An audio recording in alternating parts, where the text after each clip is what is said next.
Sir ಇದೇ ದೊಡ್ಡದು channel ನೋಡಿ. ನೋಡಿ ಈ ಕಡೆನೂ ರೋಡೆ ಇದೆ. ಇದು ರೋಡು, ಇದು ರೋಡು. ಈ 330 ರೋಡೆ ಇದು ರೋಡು. ಹೈವೇಯಿಂದ ಇಲ್ಲಿಗೆ ಬರ್ತೀವಿ. 1.25 ಕಿಲೋಮೀಟ್ರ್ ಆಯ್ತದೆ. ಇದು ಊರಿಂದ ಬನ್ನೂರು ಸಿಟಿಯಿಂದ 1 ಕಿಲೋಮೀಟ್ರ್ ಆಗುತ್ತೆ.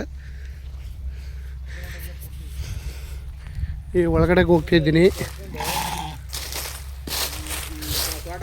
ಹಾಂ, ಇದು ಹೋಗ್ತಿದ್ದೀನಿ, ಒಳಕ್ಕೆ ಹೋಗ್ತಿದ್ದೀನಿ. ಇದು ಈ ಬೋರ್ವೆ ಒಳ್ಳೆ ನೀರಿದೆ. ಈ ಬೋರಲ್ಲಿವೆ ಇಲ್ಲಿ ಹೋಗ್ತಿದ್ದೀನಿ ನೋಡಿ. ನೀರು ಈ ಜಮೀನಿಗೆಲ್ಲ ಫುಲ್ಲು. ಇಲ್ಲಿಂದ ಒಂದು 5.5 ಎಕರೆ ಒಬ್ಬರದು, ಹಿಂದೆಗಡೆಗೆ ಒಂದು 7.5 ಎಕರೆ ಒಳಗೆ ಟಚ್ ಇದೆ. ಮುಂಚರಿದು ತಕ್ಕಂದ್ರೆ ಇಂಚರಿದು ಕೊಡ್ತಾರೆ 7.5 ಎಕರೆ. ಟೋಟಲ್ ಇದು ಒಂದು 12 ಎಕರೆ ಸಿಕ್ಕುತ್ತೆ. 12ರಿಂದ 13 ಎಕರೆ ಸಿಕ್ಕುತ್ತೆ. ಇದು ಒಳಗಂಟ್ಲು ಟಚ್ ಇದೆ. ಇಬ್ಬರು ಜಾಗ ಇದು. ಮುಂಚೆರಿ ಅಮ್ಮ 2 ಲಕ್ಷ ಹೇಳ್ತಾನೆ ಕುಂಟೆ. ಇಂಚರಿ ಅವ್ರದ್ದು 1 ಲಕ್ಷಕ್ಕೆ ಆಗ್ಬೋದು ಫೈನಲ್ ಆಗಿ. ಅವ್ರು 1.20 ಹೇಳ್ತಾರೆ, 1ಕ್ಕೆ ಆಗ್ಬೋದು. ಇದು ಮುಂಚೆರಿದು ಮಾತ್ರ ಸ್ವಲ್ಪ ರೇಟ್ ಜಾಸ್ತಿ. ಜಾಗ ಚೆನ್ನಾಗಿದೆ. ತೆಂಗಿನ ತೋಟ, ರೋಡು ಕಾರ್ನರ್ ರೋಡು, 3 ಕಡೆ ರೋಡ್ ಇತ್ತು.